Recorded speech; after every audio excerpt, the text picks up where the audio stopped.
السلام عليكم واهلا بيكم في قناتنا. ضحك ولعب وجد وحب، ضحك ولعب وجد وحب، ضحك ولعب وجد وحب. وده أول فيديو في سلسلة حاجات هنعملها في الأجازة هتنفعنا في الدراسة. واول حاجه نعملها في السلسله دي هو منظم الاقلام ده. وقبل ما نبدا الفيديو ما تنسوا تصلوا على النبي.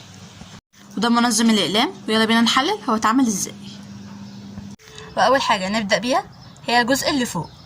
الجزء اللي فوق عبارة عن ورقة بتتلف حوالين قلم أو أي حاجة سميكة. تقدروا تعملوها الأطوال شبه بعض، يعني دي قد دي ودي قد دي، بس أنا عملتها شكل مستطيل عشان تاخد حجم الآلة الحاسبة. ونفس الكلام برضو في اللي تحت.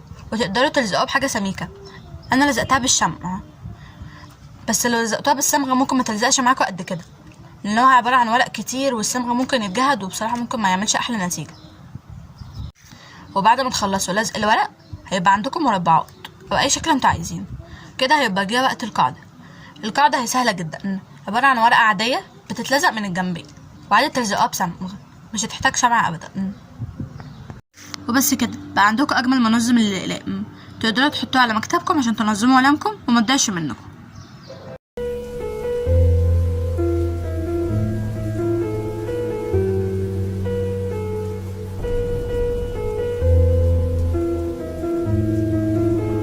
وبس كده وصلنا لنهاية الفيديو. ما تنسوش تعملوا لايك واشتراك وتفعلوا زر الجرس عشان يوصل لكم كل جديد. بنحبكم قوي. باي.